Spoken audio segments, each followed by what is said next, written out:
ಮಾತನಾಡೋಣ. ನಮ್ಮ ಜೊತೆಗೆ ಅತಿಥಿಗಳು ಜಾಯ್ನ್ ಆಗಿದ್ದಾರೆ. ಮೊದಲನೇದಾಗಿ ಕಾವೇರಿ ಜಲ ನಿಗಮದ ನಿವೃತ್ತ MD ಡಾಕ್ಟರ್ ಡಿ ತಿಮ್ಮೇಗೌಡ ಜೊತೆಗಿದ್ದಾರೆ. ಗೌಡ್ರೆ ನಮಸ್ತೆ, ಕಾರ್ಯಕ್ರಮಕ್ಕೆ ಸ್ವಾಗತ. ಇನ್ನು JDS ವಕ್ತಾರರು ದೇವರಾಜ್ ಅವರು ನಮ್ಮ ಜೊತೆಗಿದ್ದಾರೆ. ಸರ್ ನಮಸ್ತೆ, ಕಾರ್ಯಕ್ರಮಕ್ಕೆ ಸ್ವಾಗತ. ಬಿಜೆಪಿ ಮುಖಂಡ ರುದ್ರದೇವ್ ಅವರು ಜಾಯ್ನ್ ಆಗಿದ್ದಾರೆ. ಸರ್ ನಮಸ್ತೆ, ಕಾರ್ಯಕ್ರಮಕ್ಕೆ ಸ್ವಾಗತ. ನಮಸ್ಕಾರ ಸರ್. ಸರ್ ನಾನು ನಿಮ್ಮಿಂದಲೇ ಶುರು ಮಾಡ್ತೀನಿ.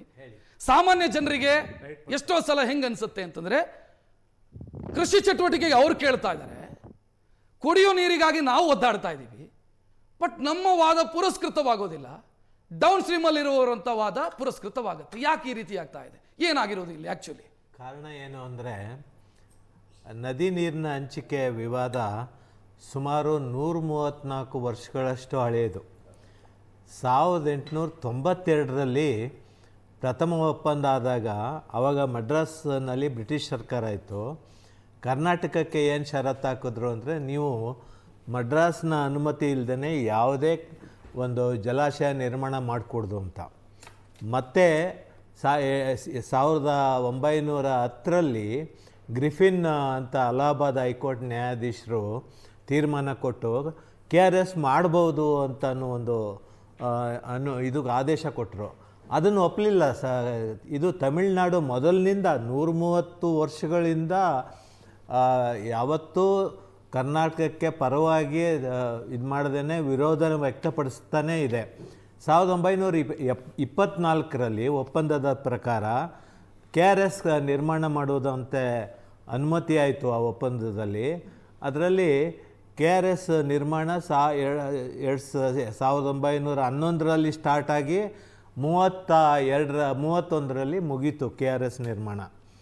ಅದರ ನಂತರನೂ 1924ರಲ್ಲಿ ಆದ ಒಂದು ಒಪ್ಪಂದದ ಪ್ರಕಾರ ಕರ್ನಾಟಕ ಕೇವಲ 1,10,000 ಎಕರೆ ಮಾತ್ರ ನೀರಾವರಿ ಮಾಡಬೇಕು ಅಂತ ಒಪ್ಪಂದ ಆಯಿತು. ಅಷ್ಟೇ ಆಯಿತು.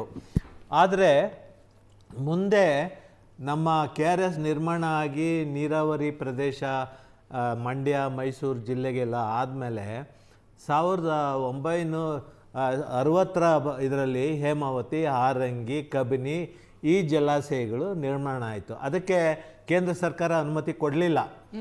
ಯಾಕೆ ಅಂದರೆ ತಮಿಳುನಾಡು ವಿರೋಧ ವ್ಯಕ್ತಪಡಿಸ್ತು. ಹಂಗಾಗಿ ಮೊದಲಿನಿಂದಲೂ ತಮಿಳುನಾಡು ವಿರೋಧನೇ ವ್ಯಕ್ತಪಡಿಸ್ತಾ ಇದೆ. ಆವಾಗ ಟ್ರಿಬ್ಯುನಲ್ ಇರಲಿಲ್ಲ. ಆದರೆ ಈ ಒಂದು ಕರ್ನಾಟಕ ಸರ್ಕಾರ ತನ್ನ ಸಂಪನ್ಮೂಲದಿಂದ ಹಾರಂಗಿ, ಹೇಮಾವತಿ ಮತ್ತು ಕಬಿನಿ ಜಲಾಶಯಗಳನ್ನ ನಿರ್ಮಾಣ ಮಾಡ್ತು.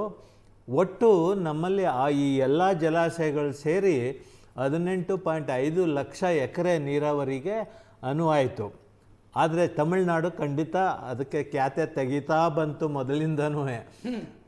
ಕೊನೆಗೇನಾಯಿತು ಅಂದರೆ, ಆ ತಕರಾರುಗಳು ತಮಿಳುನಾಡು ಮುಂದುವರೆದು 1990ರಲ್ಲಿ ಸುಪ್ರೀಂ ಕೋರ್ಟ್ ಆದೇಶದ ಮೇರೆಗೆ ಟ್ರಿಬ್ಯುನಲ್ ಈ ತಕರಾರುಗಳನ್ನ ಒಂದು ಹಿಯರಿಂಗ್ ಮಾಡಿ ಎಲ್ಲ ರಾಜ್ಯಗಳು ಕೊನೆಗೆ ತೀರ್ಪು ಕೊಡಬೇಕು ಅಂತೇಳಿ ಕಾವೇರಿ ಜಲ ವಿವಾದ ನ್ಯಾಯಾಧೀಕರಣ ಆರಂಭವಾಯಿತು. 1991ರಲ್ಲಿ ಬಂಗಾರಪ್ಪನವ್ರು CM ಇದ್ದಾಗ 201 TMCನ ತಮಿಳ್ನಾಡಿಗೆ ಬಿಡಬೇಕು ಅಂತ ಮಧ್ಯಂತರ ಆದೇಶ ಆಯಿತು. ಅದಕ್ಕೆ ಇದೇ ರೀತಿ ಇವಾಗ ಏನು ಪ್ರತಿಭಟನೆ ನಡೀತಾ ಇದೆ ನಮ್ಮ ರೈತರದು, ಉಗ್ರವಾದ ಪ್ರತಿಭಟನೆಯಾಗಿ ನಮ್ಮ ಮುಖ್ಯಮಂತ್ರಿಗಳು ಬಂಗಾರಪ್ಪನವರು ಒಂದು ಸುಗ್ರೀವಾಜ್ಞೆ ತಂದರು, ನೀರು ಬಿಡಬಾರ್ದು ಅಂತ. ಅದನ್ನು ಸುಪ್ರೀಂ ಕೋರ್ಟಲ್ಲಿ ತಮಿಳುನಾಡು ಚಾಲೆಂಜ್ ಮಾಡಿ ಆ ಸುಗ್ರೀವಾಜ್ಞೆನ ವಾಪಸ್ಸು ರದ್ದು ಮಾಡ್ತು. ಈ ಒಂದು ಹಿಸ್ಟಾರಿಕಲ್ ಪರ್ಸ್ಪೆಕ್ಟಿವ್ನಿಂದ ನಾವು ನೋಡೋದಾದರೆ, ಮೊದಲಿನಿಂದನೂ 130 ವರ್ಷದಿಂದ ತಮಿಳುನಾಡು ಖ್ಯಾತೆ ತೆಗಿತಾನೇ ಇದೆ ಕರ್ನಾಟಕದ ವಿರುದ್ಧ. ಈಗೇನು ಇದೇನು ಒಂದು ನೇರವಾಗಿ ಕೇಳ್ತೀನಿ ನಾನು, ತಮಿಳುನಾಡು ಅಪ್ಪರ್ ಹ್ಯಾಂಡ್ ಇರೋದಕ್ಕೆ ಕಾರಣ ಅಪ್ಪರ್ ಹ್ಯಾಂಡ್ ಇರೋದಾ ಅಥವಾ ನ್ಯಾಚುರಲ್ ಅಡ್ವಾಂಟೇಜ್ ಅವರಿಗೆ? ಇಲ್ಲ, ಅದರಲ್ಲಿ ಏನಾಯಿತು, ಈ ಒಪ್ಪಂದಗಳಾಗುವ ಸಂದರ್ಭದಲ್ಲೇ ತಮಿಳುನಾಡು ಸಾಕಷ್ಟು ಪ್ರದೇಶನ ಕಾವೇರಿ ಅಚ್ಚುಕಟ್ಟು ಅಭಿವೃದ್ಧಿ ಮಾಡಿತ್ತು. ಹಾಗಾಗಿ ಅವ್ರಿಗೆ ಪ್ರಿಸ್ಕ್ರಿಪ್ಟಿವ್ ರೈಟ್ ಅಂತ, ಅಂದರೆ ನಾವು ಈಗಾಗಲೇ ಅಭಿವೃದ್ಧಿ ಮಾಡಿರೋದ್ರಿಂದ ನಮಗೆ ಹೆಚ್ಚು ನೀರು ಕೊಡಬೇಕು ಅಂಥೇಳಿ ಅವ್ರಿಗೆ ಈ ಒಪ್ಪಂದದ ಅನುಸಾರ ಕಾವೇರಿ ಟ್ರಿಬ್ಯುನಲ್ನಲ್ಲೂ ಅದು 1990ರಲ್ಲಿ ಪ್ರಾರಂಭ ಆದರೂ ಟ್ರಿಬ್ಯುನಲ್ಲು 2007ರಲ್ಲಿ ತೀರ್ಪು ಕೊಡ್ತು, ಅವಾರ್ಡ್ ಕೊಡ್ತು.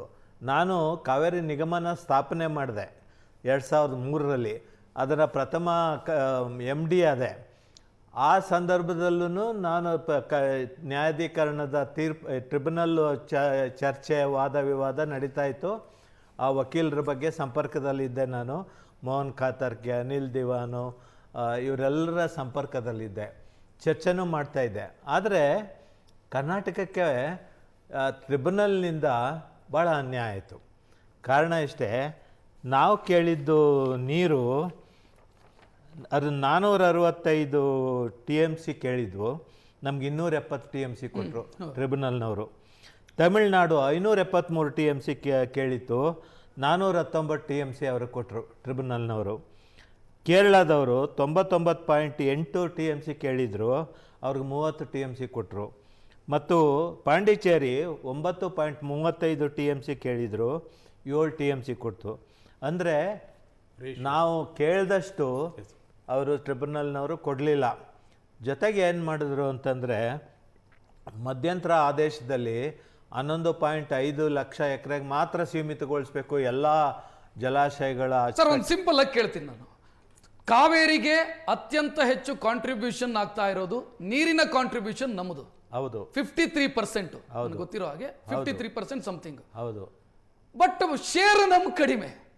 ಇದು ಇದು ಏನು, ಯಾವ ಕಾರಣಕ್ಕಾಗಿ ಹಿಂಗಾಗಿ? ಕಾರಣ ಏನು ಅಂತಂದರೆ, ನಮ್ಮಲ್ಲಿ ನೀರು ಉತ್ಪತ್ತಿ ಆದ್ರೂ ಕಾವೇರಿ ನದಿಗೆ 5-6 ಉಪನದಿಗಳಿದೆ.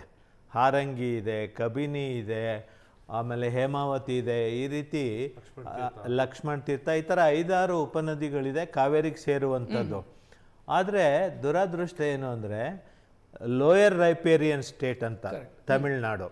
ಆ ಕಾರಣದಿಂದ ಅವ್ರಿಗೆ ಆ ಪ್ರಿಸ್ಕ್ರಿಪ್ಟಿವ್ ರೈಟು, ಅವ್ರಿಗೆ ಹೆಚ್ಚು ಆದ್ಯತೆ ಹಕ್ಕನ್ನು ಕೊಡ್ತಾ ಇರೋದ್ರಿಂದ ಏನಾಗಿದೆ, ಯಾವುದೇ ಒಂದು ಟ್ರಿಬ್ಯುನಲ್ ಆಗಲಿ ಸುಪ್ರೀಂ ಕೋರ್ಟ್ ಆಗಲಿ ಆ ಪ್ರಿಸ್ಕ್ರಿಪ್ಟಿವ್ ರೈಟನ್ನು ಅವ್ರಿಗೆ ತಮಿಳ್ನಾಡು ಅದೇ ಈಗ ಅಡ್ವಾಂಟೇಜ್ ಆಗ್ತಾ ಇದೆ ಪ್ರಾಧಿಕಾರದಲ್ಲಿ. ಹೌದು. ಎಸ್, ಮಾತನಾಡೋಣ.